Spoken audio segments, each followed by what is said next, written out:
was all the same dream, a dream that you had inside a locked room.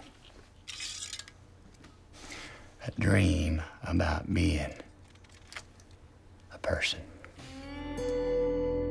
So the locked room refers to a type of mystery that seems on the surface insoluble. And that definition of the locked room translates into Cole's metaphysical digressions, which is that your life is what you experience, and more than that, it's what you think of what you've experienced. And all that takes place inside your head, and your head is a locked room. No one will ever walk in this head and live in this room and see the things that person did. It specifically involves being able to hold two contradictory ideas in equal measure. And so Cohle says, you just gotta be honest what goes on in here in the locked room.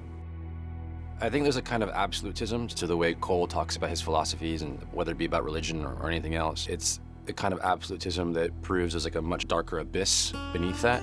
And in his search for how to live and not finding much meaning in the company of others, he turned to philosophy and he turned to spiritual texts.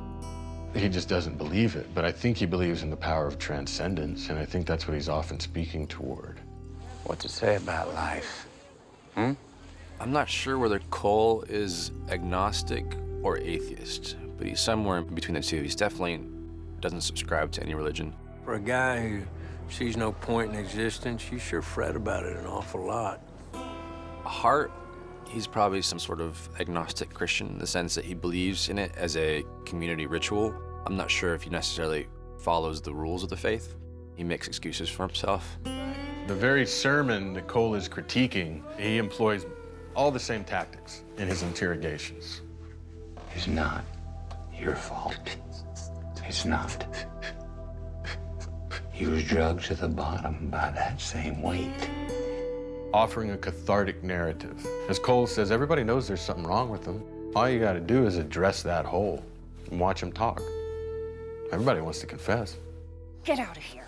Is that all you got Stop. for me? Go home. I don't want this anymore. You got that little shitbird in here? Go away. I'll call the cops. Well, let's see how that works I know out other for you. cops. Okay. A man who says rules are good, we witness breaking not just his marital rules, but the rules of personal space. Ow! Get off! Get off! You know, in episode 1, we had Cohle saying, I'm not some kind of maniac. And in this episode, we have Hart saying, I'm not a psycho. It's one of those things that if you have to tell people, it's probably not true. We see right away that Marty's family is having a humanizing effect on Cole's character. He's chatting comfortably about himself, and he's watching those little girls. And Marty, who hasn't been home with the family, while he was away doing God knows what, another man mowed his yard. What the hell do you think you're doing, man? At my house when I'm not here? So you're watching some kind of territorial dispute that has deep psychological underpinnings, but on the surface is almost comedic effect. What am I gonna do, admit to jealousy over my lawn? For the first time, it looks like we have a hard suspect.